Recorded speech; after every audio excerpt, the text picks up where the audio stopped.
Yes.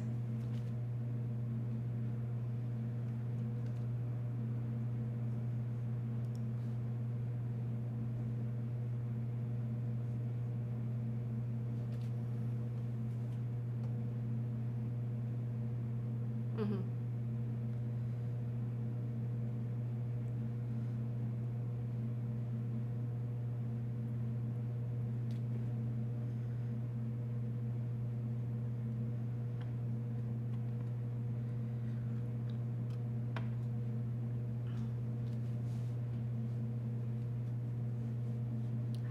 Interacting and all of the little things they do and their particular being is not based on something transcendent. It's actualizations of the state space of the computer model, which is multidimensional and basically it can be thought of as a kind of virtual reality, a virtual, not in the classical or the sense of a computer game, but a reality that is that out of which or in which particular beings are actualized. So it's a lot more complicated than that, Yeah. but that's one way in which computer science or computer models have implications for metaphysics. Is that like the computational equivalent of like the universe creates consciousness to perceive itself? Not quite, because that's still the idea that the universe is transcendent and intentional, that it's like us. So Aristotle, Plato, Christianity, Islam, ultimate reality or the source of being is always something like us. It's either has morality, it's good, or it's mind, it has intellect like us, and we resemble it in some way. But in a computer model, the mathematical state space of the model, all its dimensions don't resemble the particular beings in it at all. They're actualizations of the possibility space itself. Oh man. I get it. Hey Justin, we got going right into metaphysics. Yeah, hit it early. If you want to know why this is relevant for safe sex, briefly, Yes. If you have an in-group, and we've talked about this before, at least I think you were here, if you have an in-group who believes that their understanding of ultimate reality or the transcendent source of everything that exists, it is a human-like being who gives rules or laws that are revealed to their in-group, and that's the only way to organize sex, to organize the social field, then that easily triggers evolved defaults to protect the in-group and be antagonistic or prejudiced toward the out-group. So metaphysics actually, in this sense, is relevant for politics and for constitutional law. Mm-hmm. So secular constitutional law won't be based on a metaphysics of a supreme being or a personal God or even a transcendent source that has an intention. It'll be based on some kind of immanent beliefs in the immanent nature of human beings and their equality, for example, or something about the intrinsic political structures that make the most sense in which humans can live and interact. Those things that we find to be self-evident. Yeah, so a little bit of foundationalism there, but that's epistemology. Yeah, I mean, I think that didn't go, without note, right? By a lot of the ways that some of the founding fathers set up the United States system in its own right. They knew that there was a tension between a metaphysical worldview and a secular worldview, and that to set up a non-theocratic system in one way or another, you had to rely on something. And then they realized that all of it is just kind of turtles all the way down. At a certain point, you're just making a statement and moving on Yes. with it. And if you make a statement and move on with it and you say, oh, well, God told me this, you open up a critical flaw in your logical argument, which is to say someone can just go, I don't believe in your God. And therefore the argument is stopped. And in a heterogeneous society, you can't have that. So you basically just have to rely on the idea that certain things are truths that are self-evident. And you say, look, you can disagree with them, but those are things that we find self-evident. Those are our starting points on which we'll build. And you can have, a lot of times those are gods. And in certain more secular constitutional societies since the late 1700s, it's just been truths they find self-evident about some humanity, Human some rights. aspect of humanity. Yeah. And at least you heard Justin say turtles all the way down. So in the computer simulation program called net logo. They actually call the entities, so the beings that you program, turtles. And so the turtle may have various variables, but those are turtles, and then the aspects of the variables are turtles. So it's turtles. There's nothing transcendent to the turtles. The reality of the program is made up completely of turtles and their turtle relations. Not literally turtles, right? They just call the beings turtles. Yeah, but it sounds funny when it's turtles and turtle relations. That was an interesting concept. I think I've heard Justin say that before, and I was like, you'll explain this at some point. So Laurent, thank you for explaining that to me. How interesting out of context. Turtles all the way down. Wait, But do you know what that means? Justin, what's the religion that has the turtle at the elephant standing on the turtle or something in the universe? I know there's Hindu mythology has one of the approaches to Hindu, mythology has the idea of it being like the world is like standing on the backs of elephants, which are on a turtle. Yeah. The turtle all the way down, it's a Native American one, but I don't remember which tribe. I think somewhere south. I think it's a southwestern tribe, but I don't remember. Well then. Yeah, no, there is also native groups in North America that have a sort of turtle at the very bottom of it approach. But definitely the idea of that kind of comes from, it's this idea of like infinite recursion. How do you explain something? At a certain point, you just kind of admit that you get to the bottom of it, and then you just say it's that. And so the idea of like, if there is this kind of world turtle, then you just kind of will say, okay, well, what's under, the world sits on a turtle. Well, what's underneath the turtle? It's like, well, I don't know, another turtle, and it's turtles all the way down. Exactly. So if we need a less philosophical topic, Brian, Justin, we could talk about the contract we just got with the Cambridge Group on the South Sudan doing modeling. Yeah. The not everything official yet on it, but it's going to be a really cool project, and it looks like it's going to happen.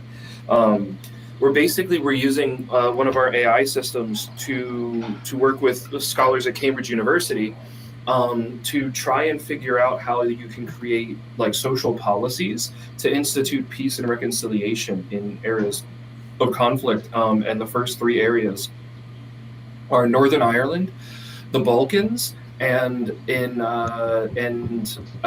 South Sudan.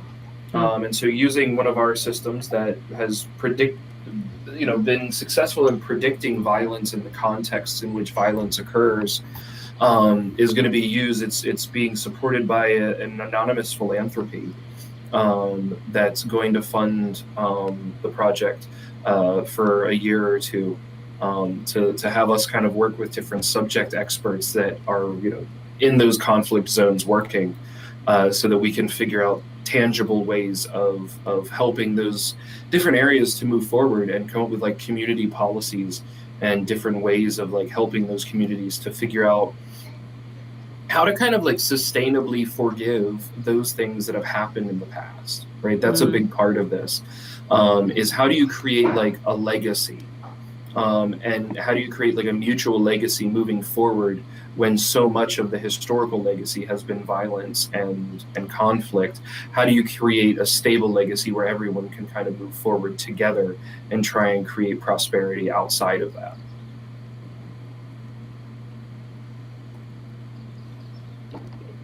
Is that something that you discover through experimentation, and then is the secondary part of the experiment finding out how to perpetuate it throughout the society? Like, yeah, definitely. So the first part of it is kind of just taking these AI worlds and creating AI worlds that mimic the key aspects of the conflict in the Balkans, for example, or the conflict in Northern Ireland. And then trying to see, once we have those environments built up, really searching through the space to figure out what are the viable solutions to creating, an aspect of stability where those guys can move forward, and then perpetuating it throughout the community in the real world. A simplistic way to put it, Brian, would be it's a kind of digital twin of, let's just say, Northern Ireland. So you imagine you have a digital twin of it, and then once it's validated and you've been able to grow Northern Ireland to where it is now in terms of the relevant variables, stability or lack of conflict or even connection, then you can experiment in that digital twin with policies, with changing the environment, with increasing people's variables that might be relevant, openness, sense of existential security, whatever the experts believe are the causal factors in promoting peace. Then you experiment in your digital twin before trying things out in the real world. So what might the output look like when it gets to the point of trying it in the real world? When you have run the simulation and you've said, like, all right, this is the ideal outcome that we want to manifest in the real world. What does the transition look like? Well, that's really a matter of like trying to take the findings that we found in the digital twin, and then proposing those, showing the relevance and the use of those and what their effects will be, and trying to figure out how in each community it's likely to be different, right? In Northern Ireland, there's already a lot of like peace and reconciliation based groups to try and keep peace there. And a lot of community mechanisms exist between, everything that's happened since the Good Friday Agreement, which really existed as their ceasefire moment. So there's a lot of like mechanisms that are already there in community organizations that are there. But in South Sudan, it's not the same case. So and then, of course, in the Balkans, it's also, less developed because that was very much a structured civil war in the way that, Before we continue into the specific instances, we have a question from Reddit, which is, I'm excited to hear how you answer this because I've heard you answer it a million times and it never gets old. Do you really think that you can digitally quantify all of the human aspects that go into the movements of society? Yes. I mean, the idea of movements of society, that's obviously problematically vague, and as is the case in a lot of the projects that we take on, right? It's not that it's problematically vague as like a punch to the guy asking the question here. If anything, it works to the favor of the question. So the fact is that social movements are the effect of a lot of different people working sort of not necessarily in concert like together, but social movements are kind of the emergent effect of a lot of different people doing things. Mm-hmm. And the way that we can quantify how it is that we do things is to look at human psychology. And one of the biggest issues here, of course, is that so many people, when they think of AI as a problem solver, they think of pattern recognition as AI. And we don't think of AI that way. We think of AI as, looking at how to create the tools that our minds have. And those tools are the sort of mechanisms that, address how it is that we interact with one another, how it is we interact with our environment, how it is we interact with ourselves, right? With ourselves as an actor in our own environment. And once you start to specify what those mechanisms look like, even in abstract terms, you can start to create viable social interactions in a digital space. Like you can create the digital twins that Laurent mentioned, and build up those digital twins in ways that are relevant to understanding social movements. So I would say yes, because theoretically you can do it. You just have to take a different approach. But I also say yes because we are already doing it. And we're already capturing the relevant aspects of social movements. In Northern Ireland, for example, is something that we've already targeted and had a lot of success with understanding what it is that's moving the conflict in Northern Ireland, for example. Also modeling sort of shorter bursts of violence. In Gujarat, India, for example, there was this horrendous riot that ended up costing thousands of lives in the span of a very short period of time, right? In Northern Ireland, it was 40 years. But in Gujarat, it was 3 days, where pretty much the same number of deaths happened. The same number of injuries did not happen. All in all, the total sort of, injury and death toll in Northern Ireland was significantly higher. But in 3 days, you had like 2,000 or 3,000 people lose their lives, and in Northern Ireland, over 40 years, there were 2,000 or 3,000 people who lost their lives in that struggle. So creating ways of looking at those social movements is useful. I mean, I wrote an article for a paper in the United Kingdom in 2019 that basically, revisited the AI system that Laurent and I had published 2 years before that, and said, look, looking at this AI system that was a useful tool in modeling the conflict in Belfast, there are aspects of the Brexit deal that, if they are pushed or if they are violated, are going to set off violence in Northern Ireland again. And our system is showing that, and not only that, our system is showing that it's going to have to do with borderlands. And sure enough, when you look at what's going on in Northern Ireland right now, and what's going on in the United Kingdom, is you see, like, they're very much on the brink of a lot of violence. Riots have kicked off again there. There were, as they say, off-season riots, because there is a riot season in Belfast. And, you have these off-season riots where you have, police cars burning in the streets. And a lot of it is they're all saying exactly why it is it has to do with the border issue with Brexit. The whole point or one of the major points of the Good Friday Agreement that resulted in the peace that Belfast has seen, if peace you want to call it, was that there was going to be a borderless agreement, right, between Northern Ireland and Ireland.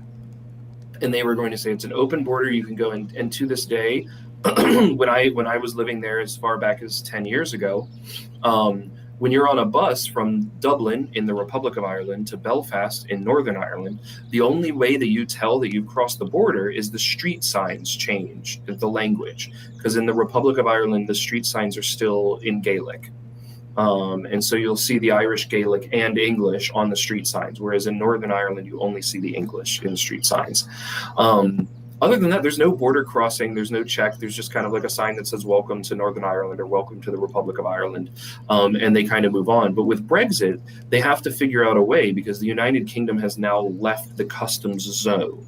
So for economic reasons, there needs to be some kind of border between with the United Kingdom, so that they can track the flow of goods in and out, because they no longer have voted to be part of that. Now, originally, the idea was they were going to create customs borders between Ireland and Northern Ireland. And it became very clear that if they were going to do that, there was going to be violence. And so they decided that instead what they would do is allow Ireland and Northern Ireland to have the free flow of trade and goods, and that they were going to put the customs border in between Northern Ireland and the rest of the United Kingdom. Well, and all that did was piss off the other side of Northern Ireland, right? The people who want to be part of Britain. Typically they were religiously Protestant, and so they were the Protestant side of that Irish Protestant divide. The Catholics were pissed when the border was going to be with Ireland. The Protestants are pissed now that the border is going to be with the United Kingdom. And it's just kind of goes to show that the entirety of this vote, they didn't take into account Northern Ireland at all. They as the United Kingdom is apt to do, as they are ought to do, they forgot it even existed, it seemed, until after they made their vote. And now they're left with this just political, clusterfuck. And there's no answer that's going to solve both sides. And Scotland is also pissed about it. Scotland's talking about voting to leave the United Kingdom. If Scotland leaves, Northern Ireland's going to leave. There's already talks with Dublin about creating a united Ireland.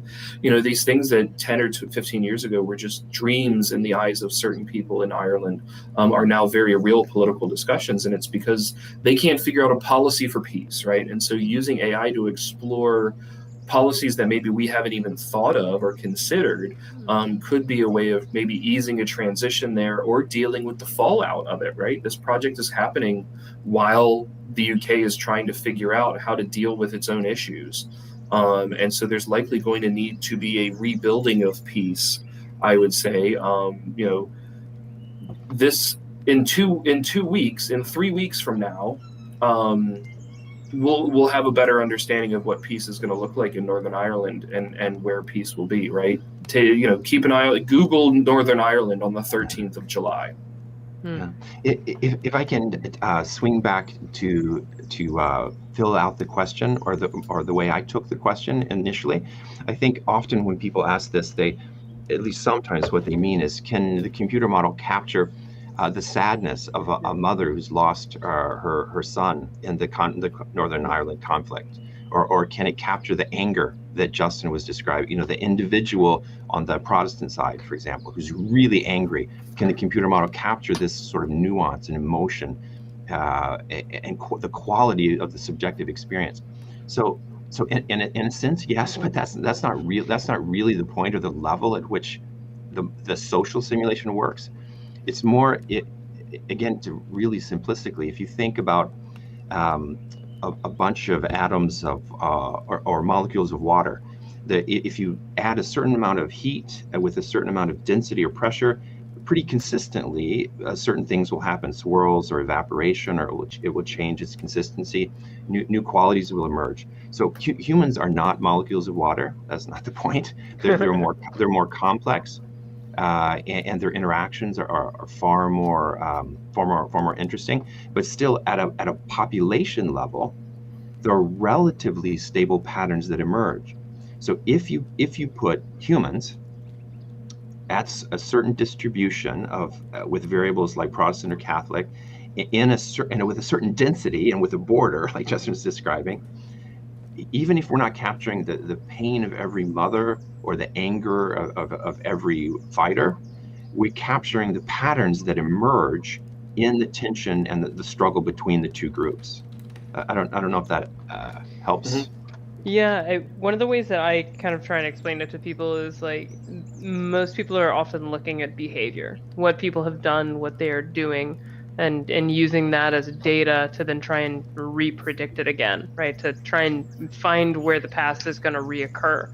But that's notably challenging when something happens for the first time. And then additionally to that is that the behavior comes after the belief. And what I understand you, Justin, Laurent, have been doing with Alan is basically modeling the belief systems, and then everything else is kind of like a domino effect. So rather than trying to create this realistic society based on how we as humans perceive it, rather going to the root of that and kind of like creating a society based on the emotions that drive it. Yeah.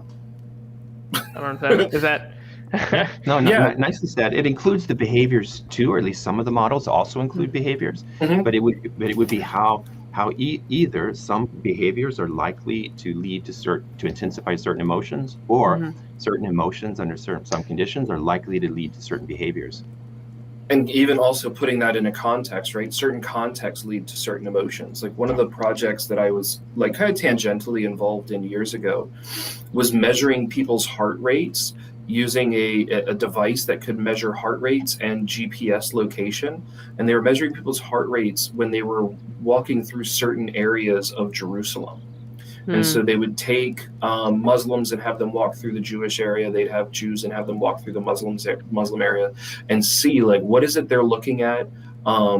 What sort of work are they, what sort of heart rate changes are there? What sort of emotional responses are there when you're in certain environments as well, right? Because there's an interaction between our environments and our emotions that most approaches to AI can't actually take into account, right? Even things that are emotional kinds of AI, like sentiment analysis, isn't really taking into account like a social context in which something is said.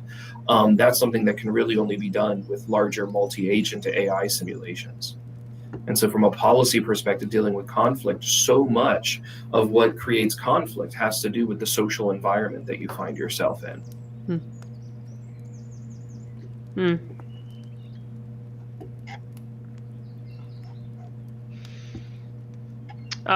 You sent an article partly because they're streaming to Reddit. You sent an article about, granted, kind of a controversial figure, but Ellen Powell, talking about deplatforming hate. Yeah.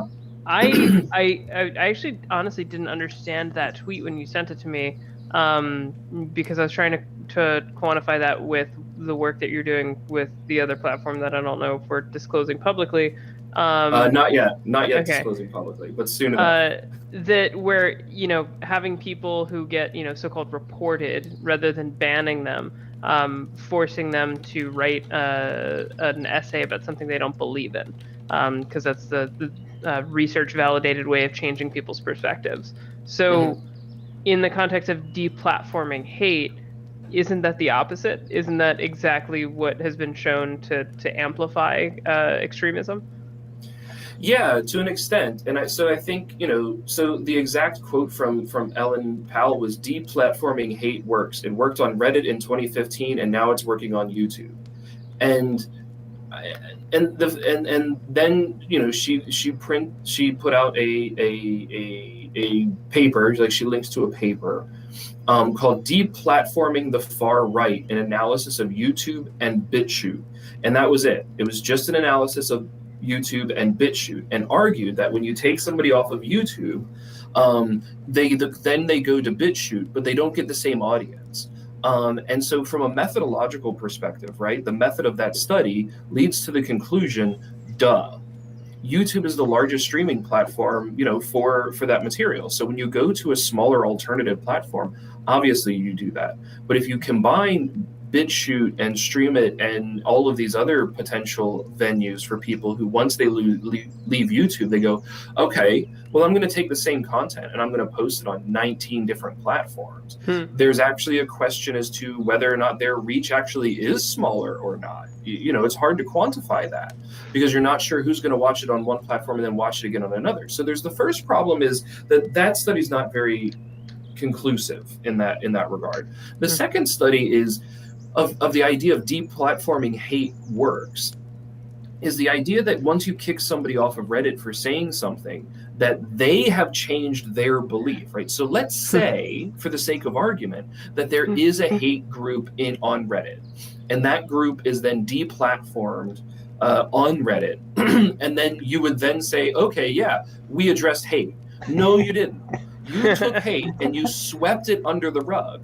And that's exactly what she's advocating is, let's not address hate. Let's not address radicalization. Let's just not, literally, let's solve it by not addressing it. Let's not even look at it, because then we feel better about ourselves, like we've done something. And the fact is, you've done nothing. You've actually fueled it, if anything. You've fueled it, right? Exactly, because now it's going to go to other alternative sources that oftentimes have free speech policies, right? Which none of the major platforms have really a free speech policy, right? So if you're banned from Twitter and then you're banned from Facebook and you're banned from Reddit for, let's say, the exact same off-color joke, which may or may, not even going to give a qualifier as to whether or not it was funny or appropriate. Let's assume it was inappropriate, right? Let's assume it was offensive. You get rid of that person's ability to post content on three of the major social networks. It's not like by banning them you changed their mind, right? You didn't ban them from Twitter and then they went, wait, I realize I was wrong. Thank you, Twitter censorship and your community policy, for enforcing it on me. I've now seen the error of my ways. 0 times has that ever happened. 0 times. Like, no one is doing it. That's why you see people get consistently banned and re-banned for the same stuff, right? What is it? Steven Crowder is this, we'll say comedian. He calls himself a comedian. People can make their own decisions on what they think about Steven Crowder, right? But the fact is the guy says and does things deliberately to get a rise out of people, to push that boundary. Whether or not you like that comedy or you find it useful is, that's to someone's preference. The fact that he's offensive is very much his brand, right? He tries to offend people. And then he gets banned, and he gets banned again and again and again and again. And he's been banned who knows how many times and deplatformed and demonetized on YouTube. Never once has he gone, man, that last banning, you got me, guys. Now I've reflected and I'm no longer going to do this comedy. No, because now it's become part of his brand. right? So now it's just reinforced it. And he's going to these alternative social networks and he's catching on like fire because who's the audience in a lot of these networks? In a lot of those networks, it's other people who have been banned. And one of the first things they're going to do is they're going to start pushing and seeing what the boundaries are at this new network. Oh, you say you have free speech. How far can I go? And they'll troll a little bit to kind of test those boundaries. And so the question is like, deplatforming hate works. No, it doesn't. Deplatforming hate works so that you don't get to see it anymore. Yeah. So deplatforming makes you feel important, like you've done something, but you've not helped, one, the person who had the issue with the radicalization in the first place. And you haven't helped, two, the potential victims in the real world of that hate speech or of that hate, right? Because if that person is going to become violent in the future, what you've done is you've taken one of the most critical issues, right, which is that social feedback. Because when you do post something hateful on Reddit and Facebook and Twitter, you will have a chorus of people, particularly on Reddit, right, because it has a different mechanism as to how it works in the community. If you go into our politics and you post something that's too far in the extreme, people are going to give you negative feedback, and that will cause you dissonance because you're reading new information that disagrees with you, and you have to argue against the other people who disagree with you. And that sort of back and forth of the information flow has a slight de-radicalization effect, right, where you can start to do that. But just putting it in a new thing where you have like, a new subreddit, right, our wackadoodle, where it's just for other just total nutters, and they post something because they've been excluded and kind of encapsulated in their own community, all they hear is the applause and groupthink. And groupthink is very dangerous. Groupthink does not have dissonance. And groupthink is where you get these cultish mentalities where people can go to the extreme, and that extreme can then go off of the network and into the real world. And so by just deplatforming, all you're doing is creating a greater risk. That's what it works to do. It works if you're a radical. It doesn't work if you're a moderate. The more you talk about this, the more it just kind of like terrifies me in the sense that just like looking at this tweet, she's like, deplatforming hate works. And no debate. And then shows, right, no debate, and then shows the graph, which is, as you said, like on, one, it's looking at YouTube, and on the other, it's looking at BitChute, but BitChute's much smaller than YouTube. So it's kind of like seems like the population map where they're like, COVID is a big deal in the big populous cities. And it's like, did you account for population though?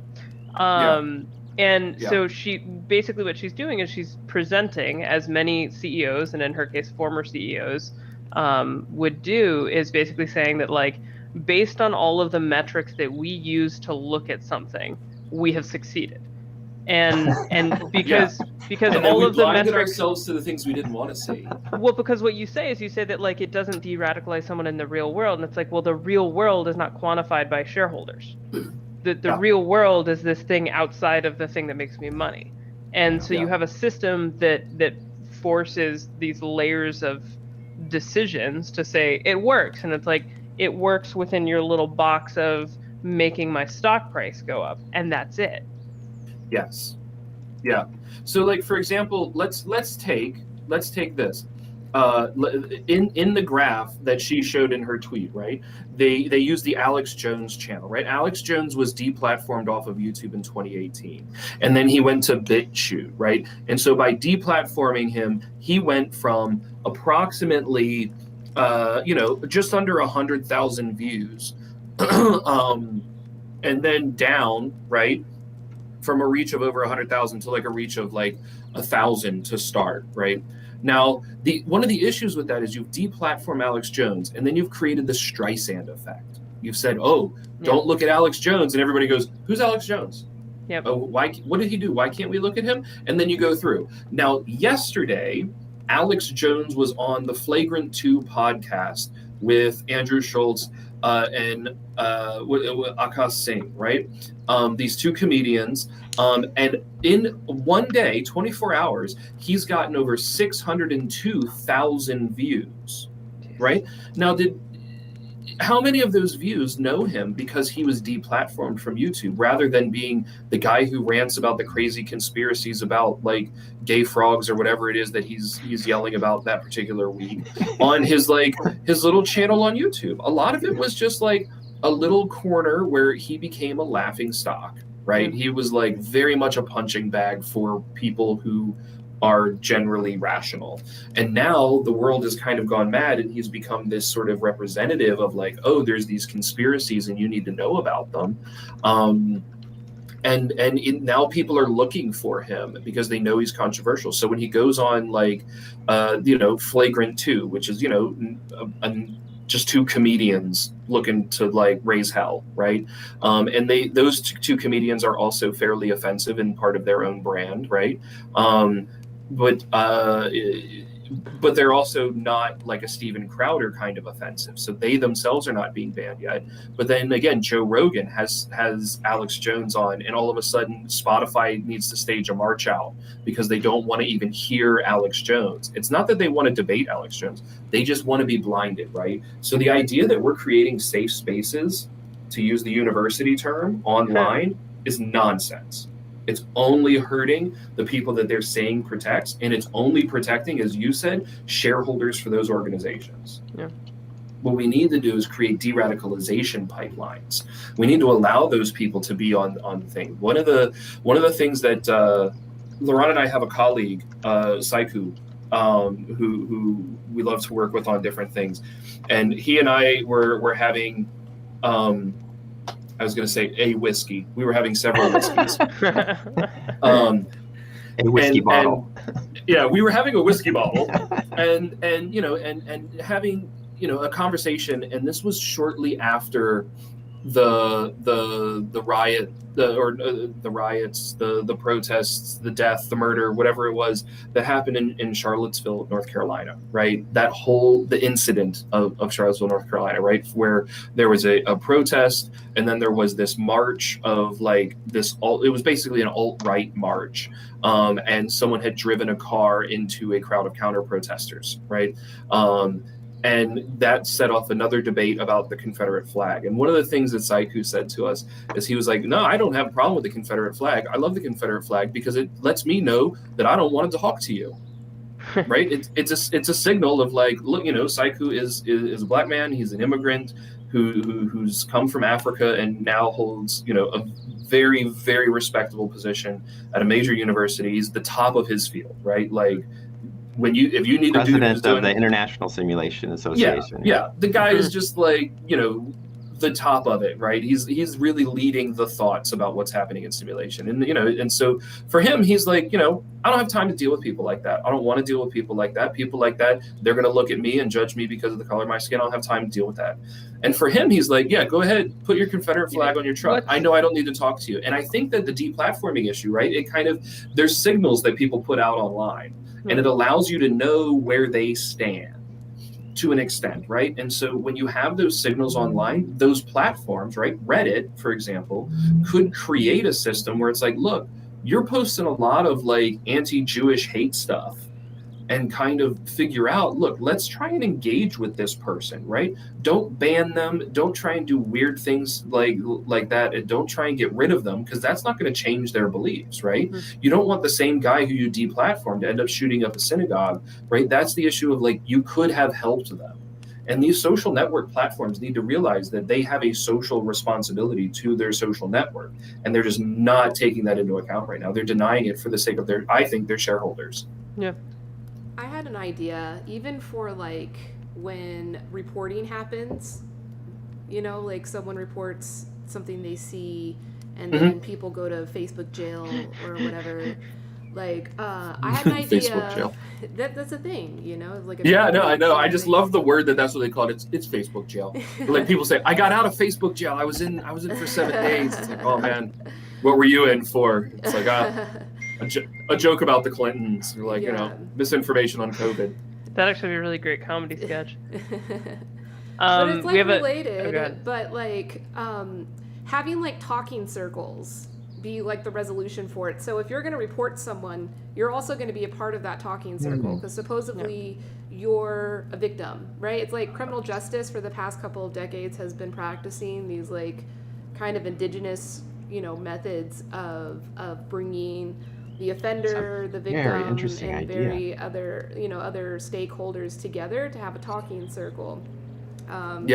and just like nothing specific to talk about other than everybody gets a chance to share their reflection or their feelings or their experience or whatever. They get some time to share related to what happened. So at least there can be like closure, there can be understanding of each other's culture, and like restorative culture.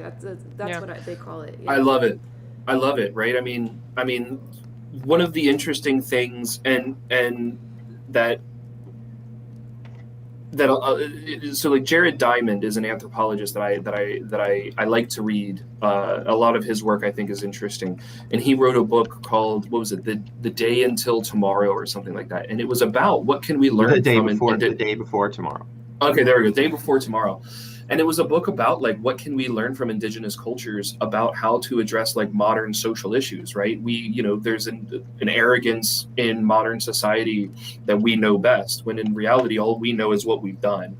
We don't even know what other OECD nations are taking as policies most of the time. So the idea that what do we know about what indigenous peoples have done in the past and what they're doing today in things like justice systems, we don't even think about it. But the fact is that, right, in small scale cultures of all kinds throughout history have been face to face. They've been your neighbors and your family.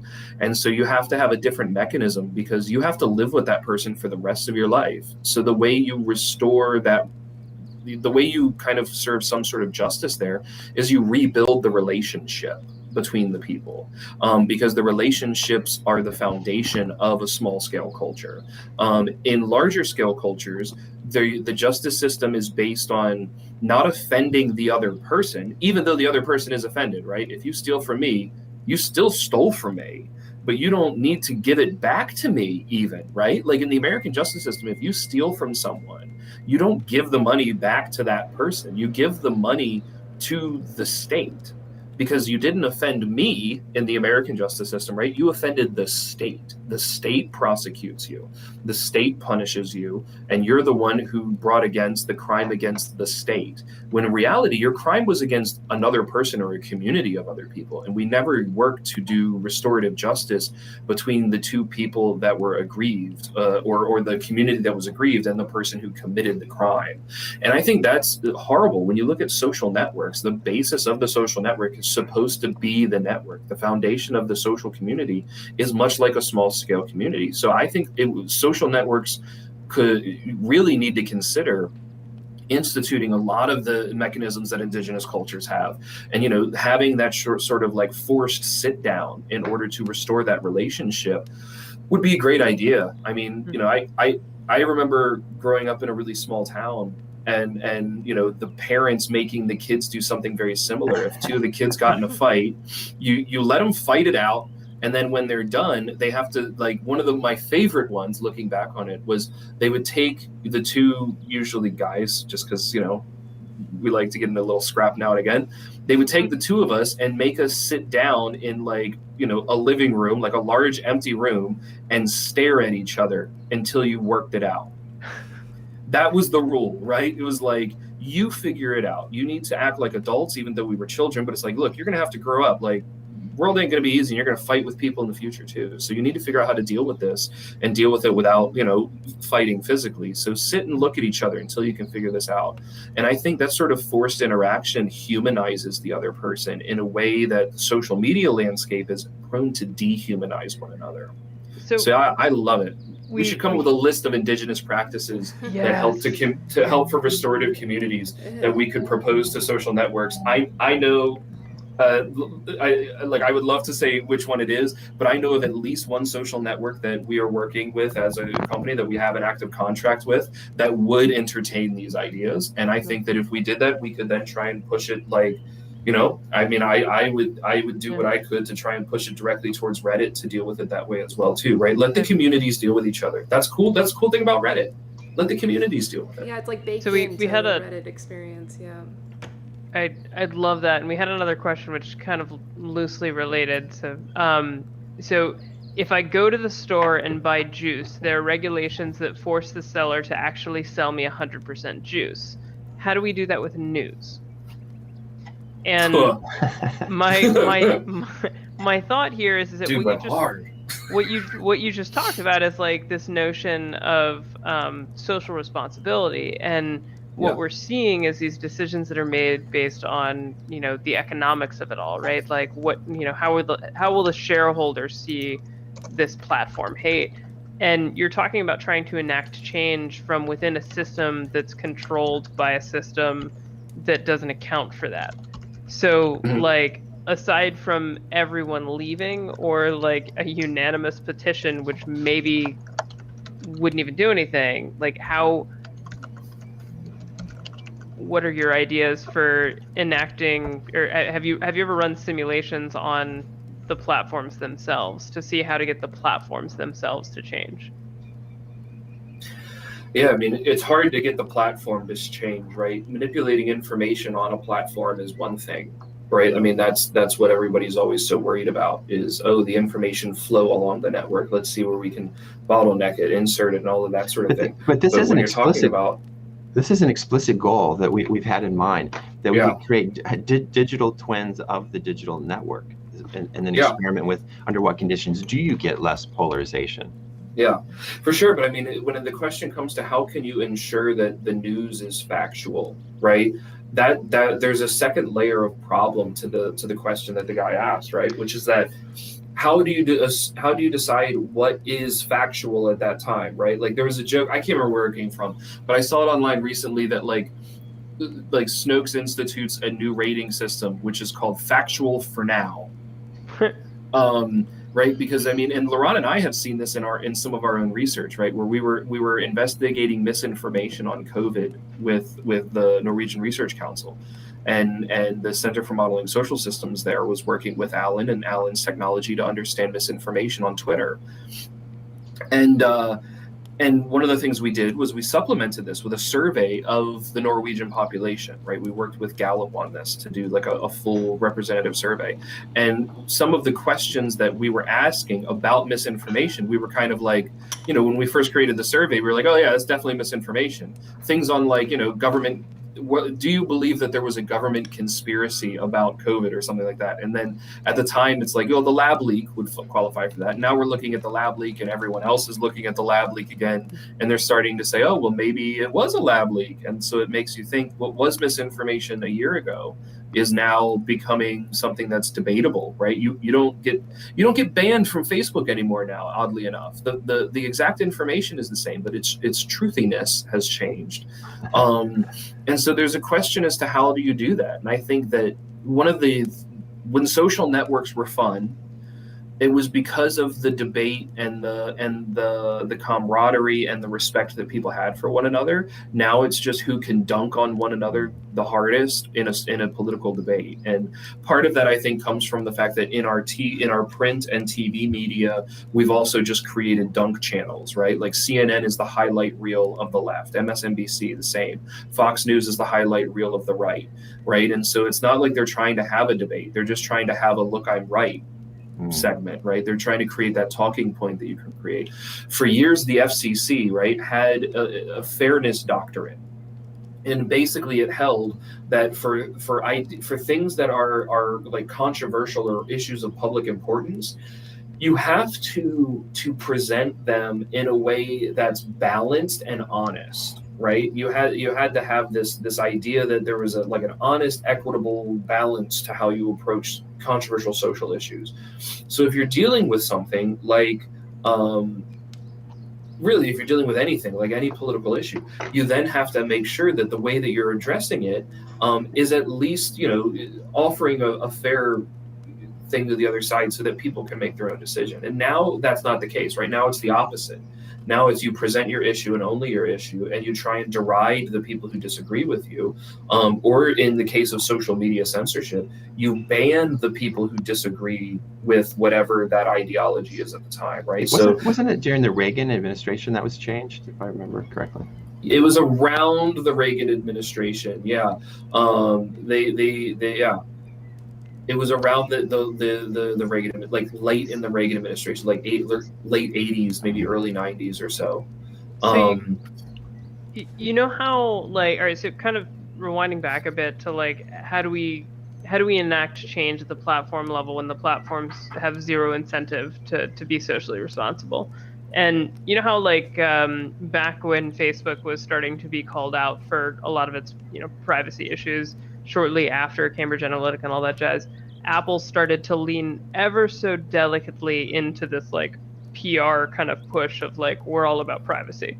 And they started to, Yeah. over time, they started developing new features, right? But it started with like Tim Cook talking about the importance of privacy, and like there was a feature I think in the Times with like an excerpt from him, and then it was another one, and then another, and then a feature release, and so on and so forth.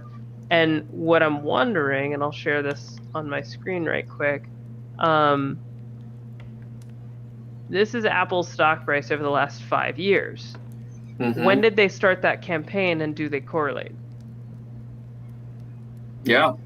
When did they start that campaign? It would have been about mid 2018, 2019. Okay. Where's 2018, 2019 on that chart? I can't quite see. Right here in this little dip. This is 2019 at the bottom of this dip right here. Yeah. Right. I mean, I think that's Fascinating. So like if you zoom out, it looks like they had a nice little skyrocket there.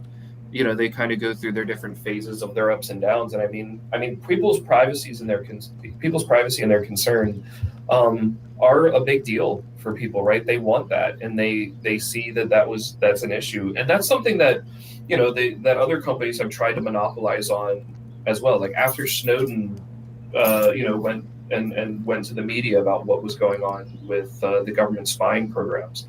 That was again our every 4-year reminder that everything that we're doing online is probably being tracked, and that it can and will be used against you in a court of law if need be, right? And so the people wanted privacy after that. People want privacy after Cambridge Analytica because they feel personally violated in a way, right? So I think that like what people are doing with their data is like a huge issue, and how we need to deal with that. So there's a lot of companies who stand to profit from it. I don't think that it's a bad thing, though. I think that Apple saw that people wanted privacy. I think privacy is great. Like I think the Fourth Amendment of the U.S. Constitution is one of our best amendments, right? The ability to be secure in your person and things. And I think that we need to treat our data like one of our things. If I write a story, it's my story. Why is that any different than when I write a blog post? Or a post on Facebook? If these companies are making decisions based on the shareholders and is it quantifiably going to generate them money?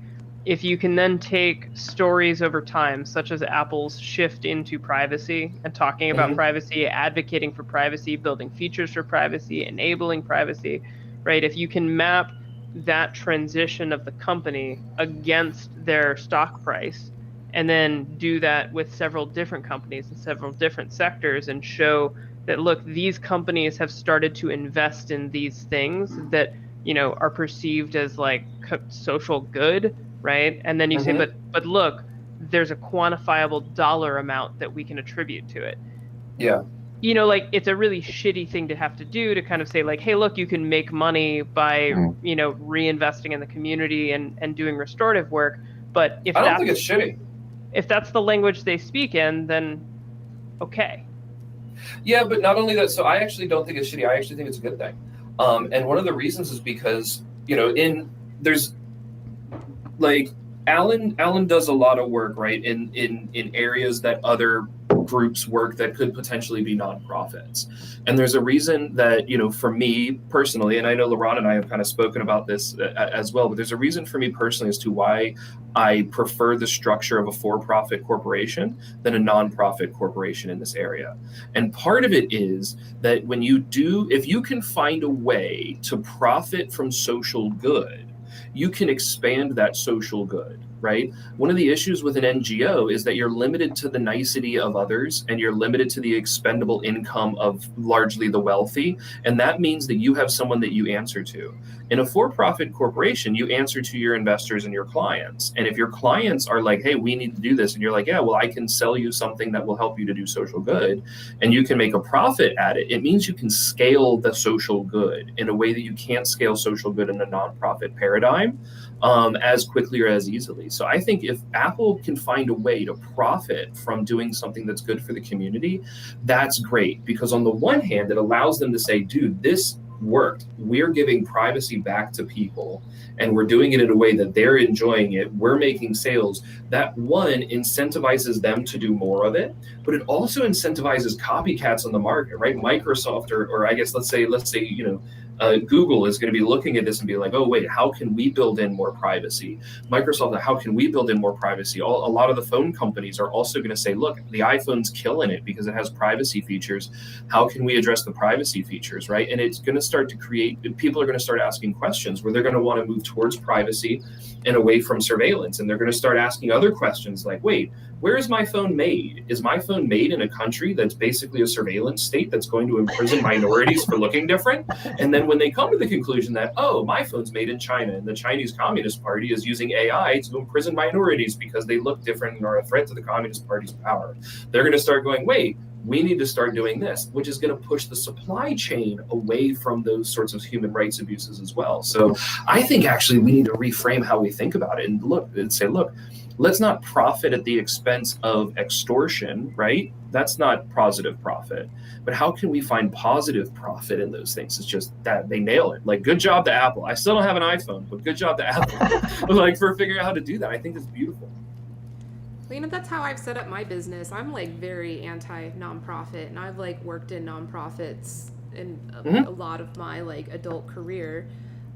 Through like the Peace Corps, or the Peace Corps is not a nonprofit, but like we work in association with a lot of nonprofits, and I was like, nah, I want to make a for-profit thing, and it's kind of cool now, because for like the past year or so, and like right now I'm officially working, like this is business related. I'm streaming and engaging with our network of customers, and like get to do this cool like cultural work that like most companies would not invest in, because like what good is it? And like sometimes it makes people feel uncomfortable in marketing to like have like philosophical, intellectual, metaphysical conversations, but it makes sense. And it's easier just to make your profile rainbow and act like you did something.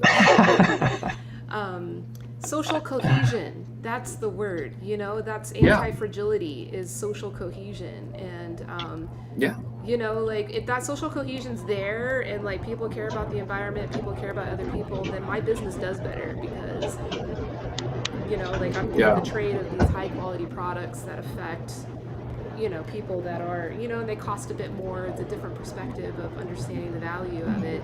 Kind of requires this philosophical change. For sure. And I think there's also structural changes too that we can build on top of it. Like in the state of Vermont, where Brian and I met many, many years ago, they have a special kind of corporation that promotes like the idea that the capital that your shareholders need to be concerned about is not monetary exclusively, that there is a social capital as well that we should take into account, so that you can set up a for-profit structured company, but also say, look, we're also doing social impact. So if you have a down quarter because you invested a bunch of time and money into a social goods project that was not profitable, your shareholders can't come after you, right? They're like, look, we did this, and we did not make money, but we did make a difference. And part of why we do this is to make a difference, not always, if you have a down quarter on that, it doesn't mean it was a bad decision. Yeah, but those entities historically struggle in the same way that 501c3s do, which is that like investors are like, well, I want returns, so why would I invest in this particular type of model? And I actually saw an interesting thread about cooperatives, and it was on the cooperative subreddit. And it was a bunch of like cooperative, I think just managers and like worker members that were talking about how difficult it was to get a loan. And it's like, if you're a small business, easy to get a loan. If you're a corporation, easy to get a loan. If you're a cooperative, they don't know what the fuck to do with you.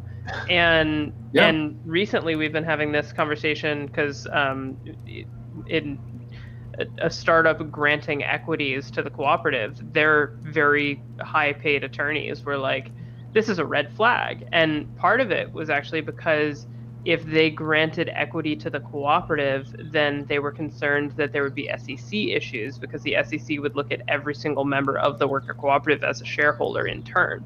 And so it just created, like having an entity that's owned by the worker members all of a sudden triggers all these other complexities. And it makes it difficult to do something that's natural and organic. Yeah. It seems like it'd be a lot easier if the SEC just got out of the way. Yeah. And got As out with of a lot of ways. Yeah, right. A lot of ways.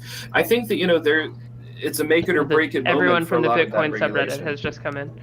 Yeah, right. It's a make it or, and anyone involved with, like, what was it? They just destroyed a cryptocurrency yesterday. They're still hell bent on trying to destroy XRP, and that's going swimmingly for those of you who are following that fiasco. That's like, if you hate the SEC, you just read those headlines. You're like, what is this nonsense? Anyways, I think that one of the things, right, is that what we're seeing happening in the financial system, particularly around cryptocurrencies right now, is forcing a rethinking of the structure, right? The idea was like, oh, the SEC, they're just there for control, right? What is it? 94% of all SEC cases are settled during discovery. Right? They don't even get through to the later phases of what's going on. The SEC is not there to make changes. If they were, they'd be putting people in jail.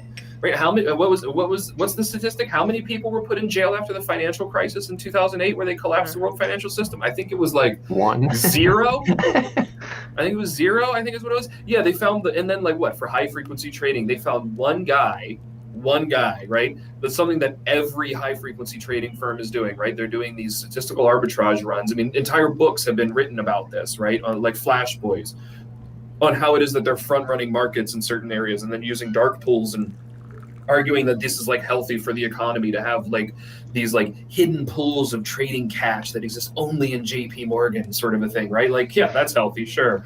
But then the SEC defends it because the SEC used to be guys who worked for JP Morgan, and it perpetuates this cycle. And you go, okay, well, after the flash crash, right, when you'll have billions of dollars wiped off a market in a matter of microseconds, then like one guy goes to jail because it's all the fault of this one programmer living in his parents' basement outside of London. Yeah, okay, that makes sense. And then like you don't look any further. And so the SEC is not there to prosecute. The SEC is there to make a buck, which is why everything's done in settlements for millions of dollars. It's like they're there to generate revenue. If they were there as part of like the justice system, they would be actually, running things to the end of a trial and determining if someone was guilty or not just taking perpetual plea bargains. And you're going to see that in the crypto space. They have no idea what to do, right? The Howey test. When was the Howey test? 1940s? So we're running like pre-telephone adoption at wide scale technology. What's the Howey right now? test? The Howey test is a test that the SEC uses to determine if something is a security or not. And they're coming after a lot of cryptocurrencies, particularly cryptocurrencies that had an ICO, right, an initial coin offering, under the idea that they were actually secretly selling securities and that these things function as securities. And the idea is like, okay, so that's their argument, right? And they're trying to apply a test that goes back to the 1940s, right? No, so it wasn't, you're not looking at anything that can understand a distributed ledger technology, nothing that can, understand a digital asset, nothing like that. Digital assets didn't exist because digitization didn't exist. Like we had radios. That's where we got our information from when the Howey test was there, right? And they want to try and take this, like, this old War of the Worlds style technology, right, and try and apply that to cryptocurrency, right, and decentralized finance. And they realize that what they need something better, right? And it's not a good test for security, and they're getting their asses handed to them right now, it seems, right, by the lawyers at Ripple for trying to take these guys out. And obviously all they're trying to do is force a settlement. Like they didn't even go after the company, right? Notice they don't go after companies, they go after executives, because the executives will settle so that the company ends up allowing it to operate with like minimal, like they might pay a few $1 million, right? You're a multi-billion-dollar market cap company, you've got a little slap on the wrist here and there, like the SEC, yay, we got a settlement. It's like, yeah, you took like a couple million from a multi-billion-dollar company and you're acting like that's a win. No justice is served, no changes happen. They don't institute any new legislation. No one ends up going to jail over any mistake. It's a racket. It's a nonsense. Like I see why Elon Musk makes likes the comments he does about the SEC. Like they make their bed and now they lie in it. And like, it's sad because they say that they're there for consumer protection and to help retail investors. And it's like, okay, you're there to help retail investors. Like, if that was the case, then why is it when you stop allowing people to buy and sell stocks, like there's a little congressional hearing where everybody gets to do the dog and pony show and they all get to have their little fun in front of, you know, the little sound bites on C-SPAN. But like, they didn't actually have, like, where was the SEC case against Robinhood during the last like GameStop rebellion, right? The weird stuff was happening there. They shut down the ability to buy and sell in a way that seems very one-sided in favor of hedge funds, and they seem to be doing it again. And it's like, there's no SEC problem there. Like, pay no attention to the men behind the green curtain. Like, what? How is this happening? I don't understand it. I mean, at the same time, I feel like I do understand. It's just follow the money. It's just like, given what they say versus what they're doing, it makes a question, right? We need to structurally change the SEC so that it can take into account decentralized finance. Sure, maybe, you know, I think we do need a little bit of regulation to make sure that things are good and cool if the stuff's happening in the crypto market. Like, you know, we need to be able to foster that, and we need to do it sooner rather than later, right? Letting the United States take that charge, I think, is a great plan. You know, working with Europe on that, I think, is a great plan. And, you know, Europe's kind of getting there. The United States seems like it's lagging because the bankers haven't told them to step it up yet. And then hopefully with the Bitcoin adoption by institutions, they're going to start to be like, okay, step it up. We don't want you to sue us. You can sue Ripple, just don't sue JP Morgan. So, you know, if JP Morgan starts buying some of these altcoins, you're going to start seeing regulation happen real quick because their lawyers need to know that their billions are protected. So, yeah. You know, it's not the best way to work a system, but if that's how the system works, like, let's put a rocket under its ass and make it happen sooner rather than later so that everyone can participate again. Yeah. I saw some remark on Reddit. It was talking about how, like, the United States government should just buy like $100 million of Bitcoin, and then after they secretly do that, then announce that that they've done it so that they can jack the price and make like, I'm like, I was like, you understand that like the government is still like civil servants, and so like they can't just like spend money without like, and like we call that like pulling a Tesla. Yeah, right. What if the Treasury pulled a Tesla? Yeah. They bought a bunch of Bitcoin and said, by the way, you can now pay your taxes in Bitcoin. And all of a sudden, Bitcoin jumps up. They just dump it. And they're like, oh, by the way, Bitcoin's not green anymore. Hey, so what is Anonymous going to do? Didn't they make a threat? Did anybody watch that thread? Or which one? To Elon Musk. Like, supposedly Anonymous made a threat to Elon Musk about what he did. That was a while ago. Was that a while ago? I just heard that like earlier this week. So the Saturday Night Live thing, you mean? Was it that? No. I don't think so. Anonymous. Well, it was interesting because that video felt different than a lot of their other videos. It felt different. But yeah, I mean, basically it was a threat of like, stop fucking with people's livelihoods by tweeting dumb shit and making the market crash and all that jazz. But to my knowledge, nothing has happened since. Yeah, I mean, as I recall, he responded with like a crying emoji.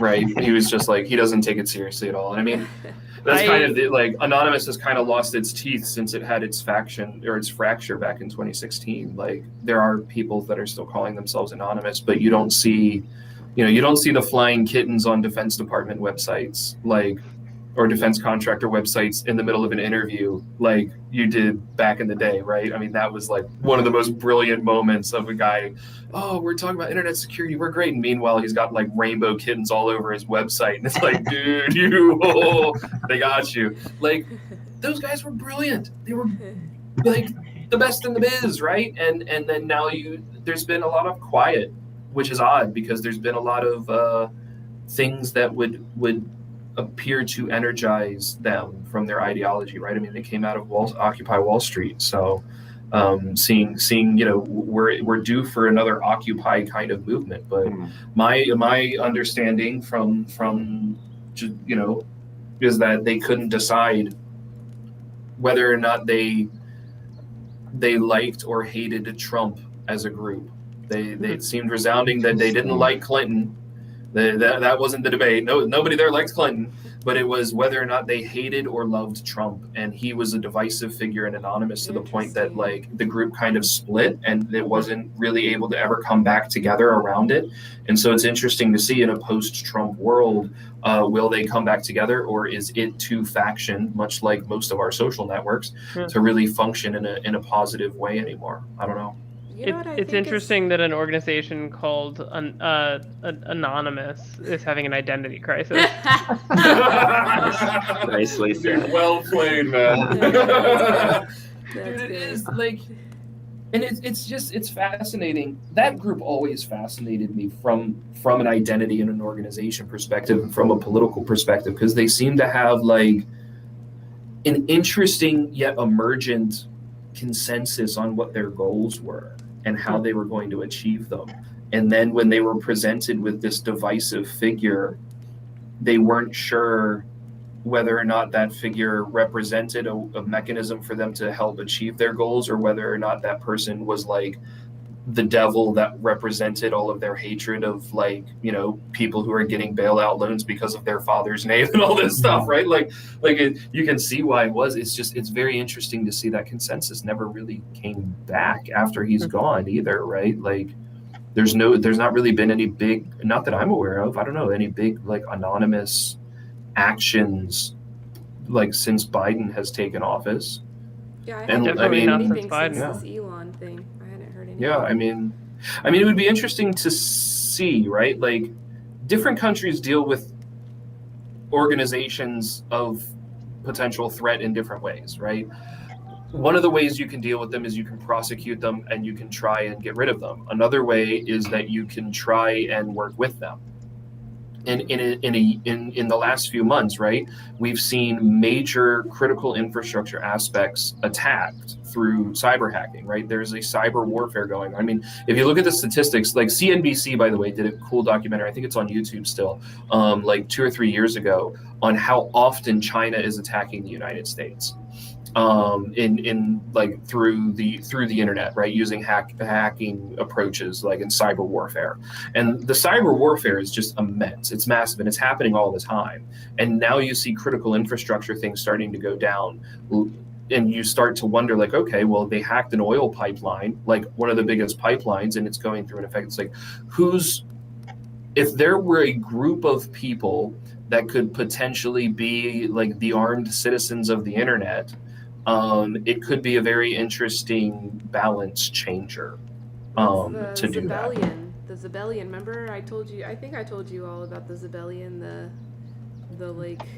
Yeah, it was like a while ago. Yeah, the forecasted Gen Z takeover that's just labeled Zebellion, and I love that name.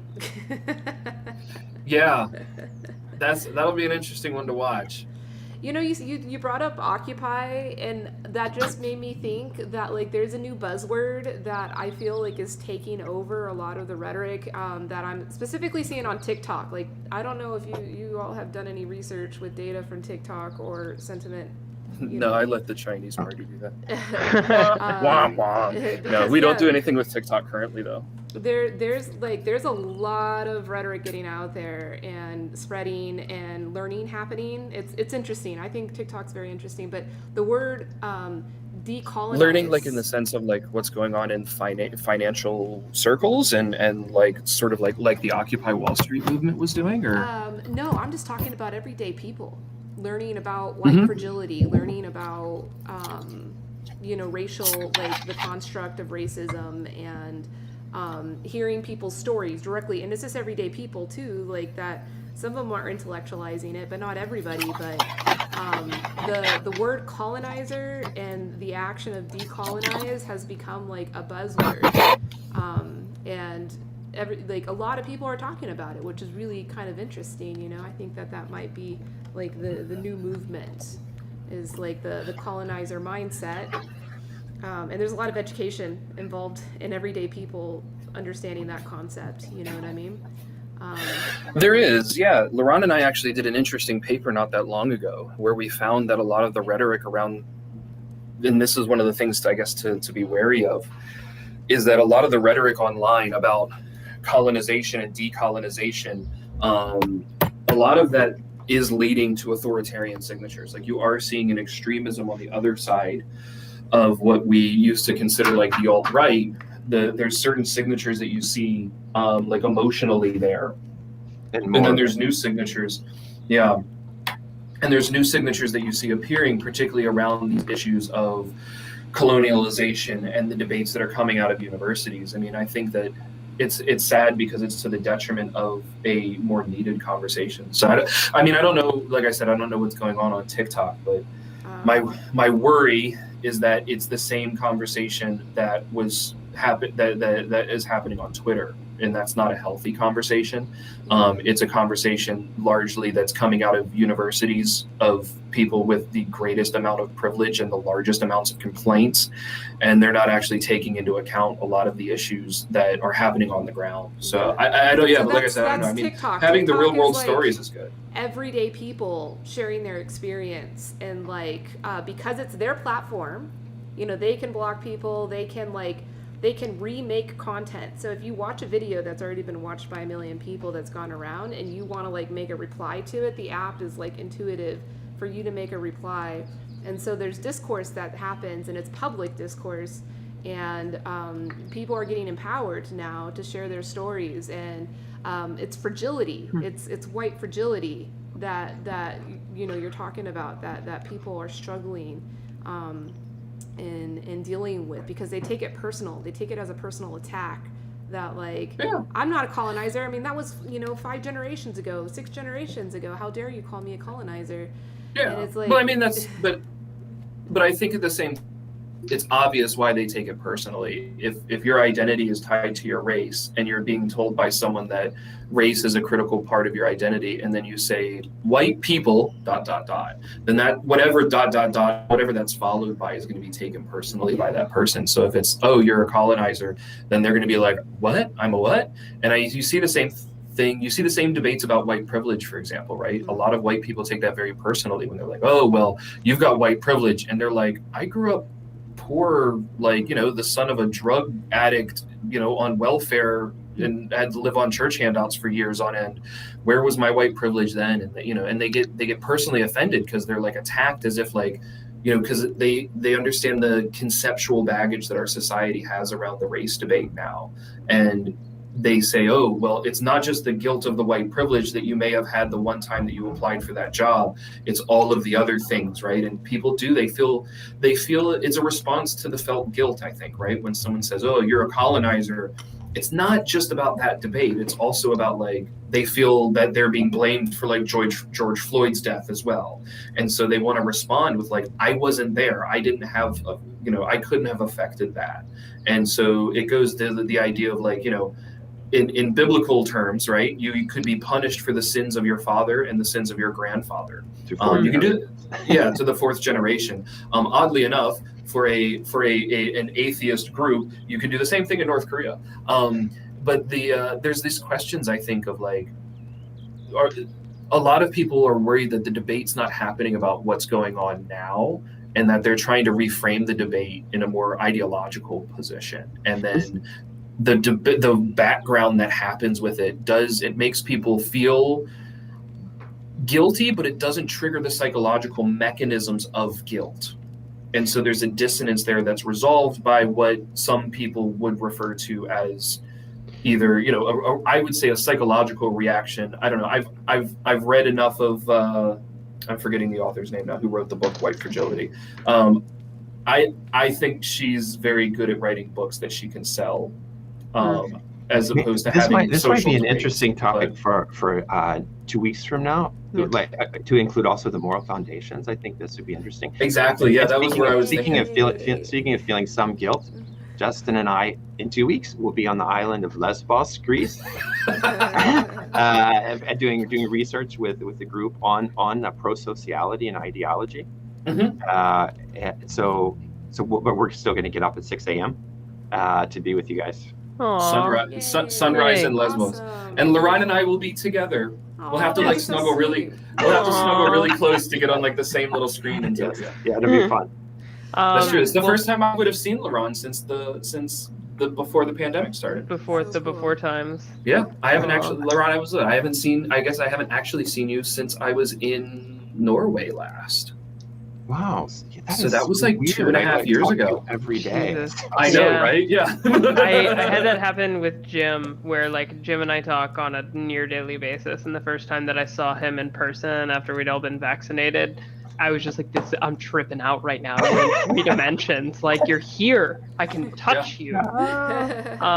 Before we start winding down, we do have another question that maybe, hopefully, will tip us in a more upward energetic swing.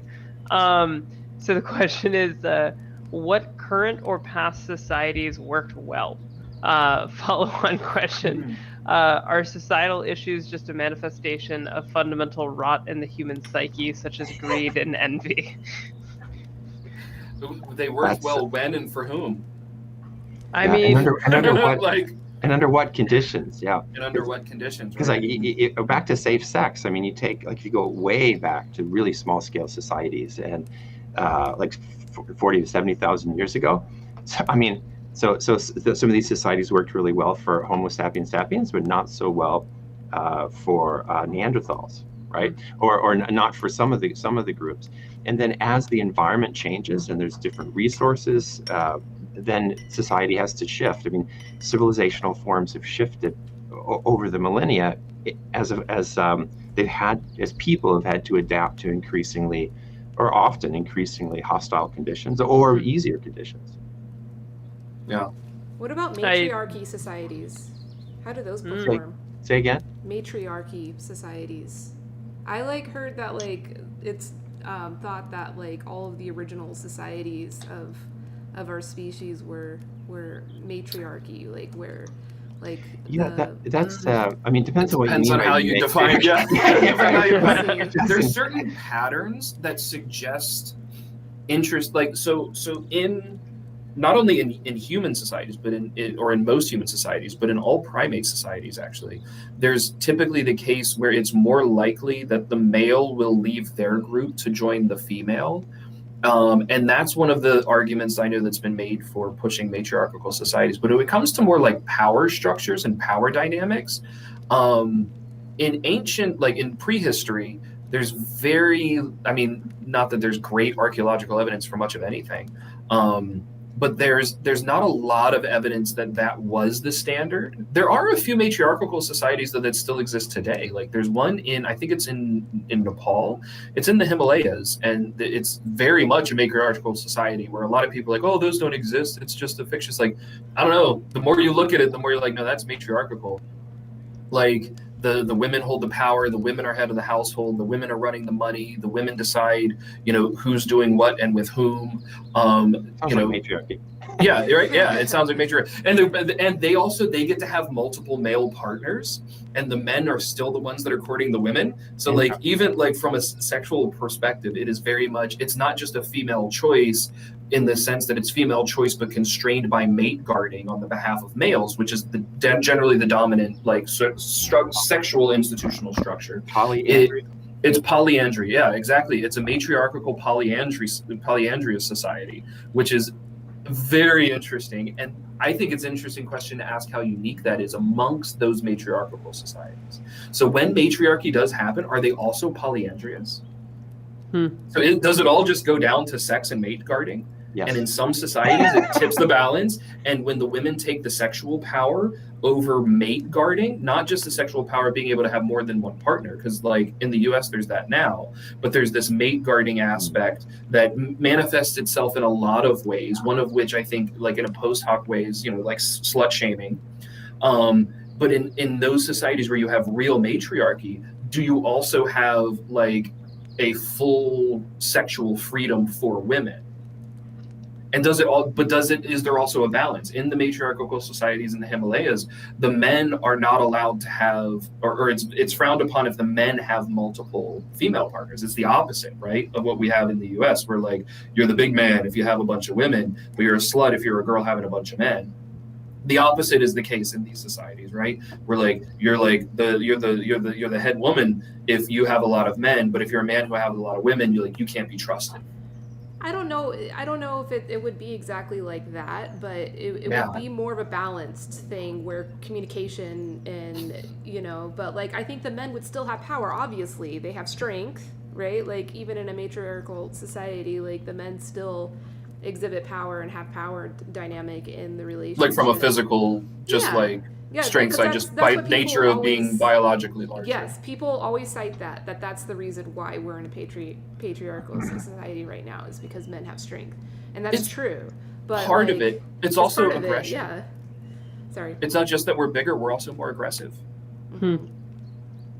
We have just like testosterone levels, for example, as we get, and that's the case again for all primates. We're not special in being assholes as humans. Monkeys are assholes too. But yeah, it's larger physical stature, the ability to and testosterone levels and aggression, the ultimate security of that physical hard force is like if certain men in history haven't gotten what they've wanted, they'll just take it, and unless you're bigger than them, they're gonna take it. And so it does have this interesting dynamic that switches. So it almost raises the question, what are the conditions under which matriarchal societies sustain themselves in light of that?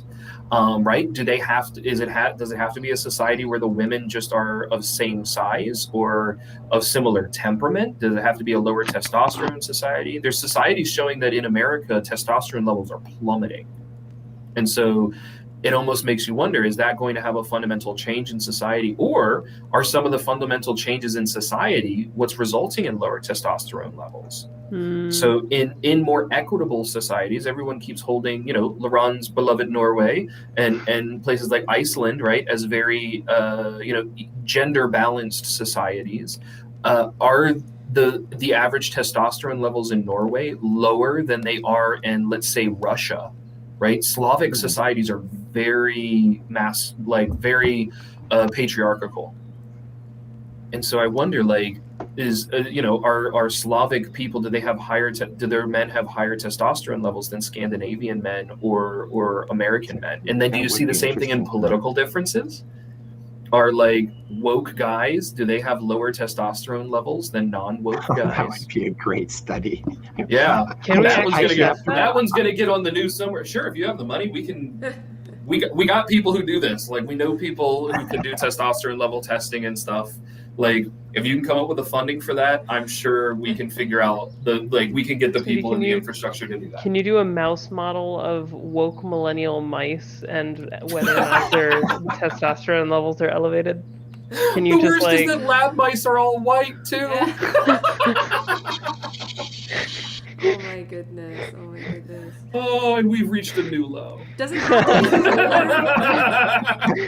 to be polarized? It's either a patriarchal or a matriarchal. Can it be what feminism is supposed to be, where it's just equal? You can still have there's some evidence that it's debated, of course, but they're one of the largest towns in the Neolithic in what's now southeastern Turkey. It seemed like there was relatively egalitarian. It got as large as probably 2,000 or 3,000 people in a town, which is a lot in the Neolithic. Yeah, for back in the day. So there's no evidence. There's other ways to explain this, but it seems like the men and women got the same level of nutrition. There didn't seem to be any violence on the bodies. Of course, they could have buried the bodies elsewhere, but it's really hard. It's difficult to interpret the little evidence from the past. But I wouldn't. But I'm open to that as being a possibility in some cultures when there's plenty of food around, plenty of protein, and such a social network emerges. I can see it working. Yeah, I think one of the things that's going to be it's an interesting balance in the debate too, right? Is, do we mean equality in terms of resource availability and violence and oppression, or do we mean equality in terms of norms and roles as well, right? Because there are a lot of societies where you have women who are respected, but their role in the society is stereotypically very different than the male role in society. And you see that a lot in egalitarian societies, right? Where you have a very flat social hierarchy. So there's not a lot of there's more risk than reward in being the guy who tries to move up the hierarchy, because the moment you move up the hierarchy, you're kind of out of the group, right? Because the group is defined in a very flat structure. So if you try and get above the group, the rest of the group is like, what are you doing? We're here and you're going here. Like, you're out. Like, no, you're not going to dominate all of us because you have some complex. And so you kind of get kicked out. But within that flat power structure, there are still niches, right? That each person is filled just for the sake of efficiency. So it also raises the question that in those areas, is it still the case, for example, where men are out procuring resources while women are there to try and tend for homes and raise children, for example, raise offspring, in which case you would have, for example, an egalitarian society with an income inequality. This is also interesting, but I have to go. Yeah. Yes, as do I. Same. Thank you for dropping in. Looking forward to seeing you both on the same screen next session in 2 weeks. And Elise, thank you for streaming, and everybody who's watching on Reddit, thanks for the awesome questions. And the Demon, thanks for listening, and for the emotes, the physical emotes. That's right. He was into it for part of it. Yeah, I was listening. Very cool. Very cool. Good points. Amazing. All right, I'm gonna end all of the streams. Love doing this with you guys. Very cool. Likewise. See ya. Bye. Walking away. Oh, that was super fun, huh? That was super fun. Those gentlemen are intelligent and have great stories to share, and I love, like, okay, I'm always the one to bring the feminine energy to the table, so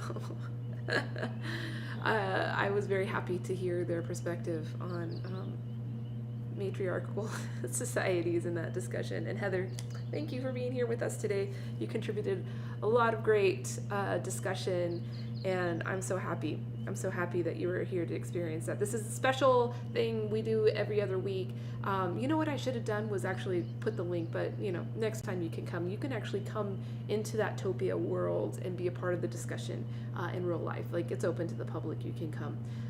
But in 2 weeks we'll have it again, and it looks as if we're going to talk about fragility, which I'm excited about, because I've been doing a lot of research around the idea of social fragility. But I'm gonna head out now. I don't know how many people we have on Twitch. We have 2. Who's there? And if we should raid. But tomorrow will be I don't think I'm gonna raid. I don't think anybody. Yeah, I'm just gonna end the stream and go home and relax and rest. Heather, thank you so much. You should hang out more often. Oh, you can think about all those awesome things that we were chatting about during the stream. They had lots of really great ideas. And, so these I didn't really introduce this group, but this is a bi-weekly meeting called Practicing Safe Sex. And these are 2 super high level, super involved data scientists / AI algorithm creators / philosophy, sociology professors, or I believe, I don't know, but they work very deeply in these concepts, the intersection of like philosophy, metaphysics, and data and technology, and it's always a pleasure to talk with them because they're so smart, and I learn so much, and I can always tie in all the other stuff. So I stream 5 days a week, Heather, here on Facebook, as well as on Twitch and Twitter and YouTube. It's everywhere. You can find me everywhere, and you are always welcome. You are always welcome to chat, ask questions, and be a part of the discussion. And I hope you thoroughly enjoy your pot of tea. Oh, thank you so much. Well, I'm gonna go home and rest.